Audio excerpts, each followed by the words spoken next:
عمرك ما تضايقت؟ انا اذكر كنا بعزيمه مره، رحنا تعشينا بغينا نخلص عشاء وانت لا زلت باقي تسلم. عزيمه مره في الصراحه عزمنا اياها حسين. ما تتضايق؟ لا ما يتضايق، لانه اللي يجيك سواء كبير صغير وسط رجال حرمه، اللي يجيك حابك يعني. وعبد الله تعرف انك كنت تنومنا بدري من اول يوم احنا الهلاليين الصغيرين، يوم كنت تجيب اقوال فينا. لا كنت تنومنا بدري كثير يعني، فكان لك اجر يعني. سجال، كان سجال بيننا وبينهم يعني، مره نفوز مره يفوزوا، هذه الكوره، هذه حلاوتها يعني.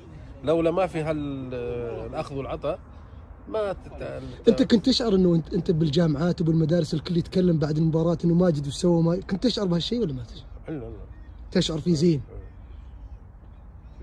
طبيعي. الله يقويك ابو عبد الله، فخور جدا والله اني التقيتك، وكل ما التقيتك والله العظيم اتعلم منك. الله يسلمك. لا بالعكس، رغم انك كنت يعني تصقعنا واحنا صغيرين يعني ما كنا نزعل.